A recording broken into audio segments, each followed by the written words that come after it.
se era a casa, era tanti fratelli, ti spiego. Mio papà lavorava ai poste. E Rino cosa facevi? Rino, bravo Rino, il rischioso.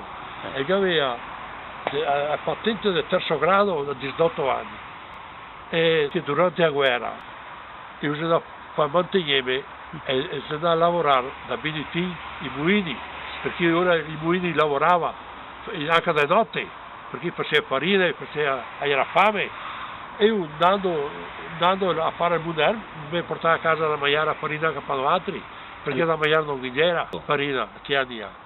E dopo sono andato a lavorare da pagnussì, sul forno, avevo 16 anni, sui forni, su qua a Carioia, e era a Toia una volta, perché mica portava da mangiare, è stata cosa che portava da mangiare, 3 fighetti da fetta del punto busto, e suonava a mezzogiorno, era su, veniva a fare solo il SIL, e a stradetta che sbocca su statale, e dopo attraversava la strada da Pagnuzzina, io mi aspettavo, e che lavorava anche da Ruffini a Fiera, là si è fatto patente del terzo grado che anni ha, e era rischioso, bravo.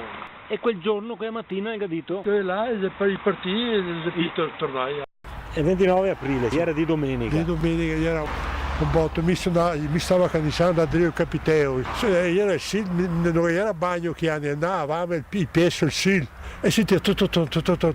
E dopo niente, e dopo lunedì mattina i carri armati che venivano per candidare da Padova e tutti facevano festa. E invece mi pare a Zenà, perché io ho detto ora che è morto, i tedeschi hanno occupato Rino, erano i 9 partigiani. E dopo erano i mulini di BNT passavano per l'ora. Guarda che io ho occupato 9 partigiani sul Gambaro, quinto che anche Rino dei Vecchi. E niente, trovo a Cavaì, parlo della nostra casa, che era un fascistone, capo scappa via in Brasile, insomma, mi portava robe sue. E che ferma a me papà e ho detto, guarda Vittorio, torno a dire che non so neanche da vederli. Era torno a dire, era messo repi invece di me, e vedo che c'era i balconi che piace, sempre a casetta da Dio Capiteo.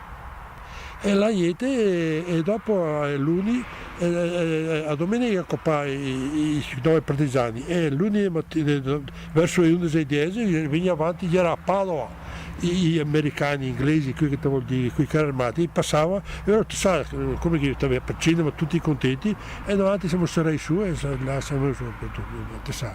E poi una femmina vicino di casa, a Noemi Burana, è morti tutti, perché ho 80 anni, e che aveva 12 anni. E così so che mi ha portato una bottiglia di coia sta femmina, mio padre sarà porte e siamo stati a conclusione, insomma, il discorso del 29 aprile che era che ora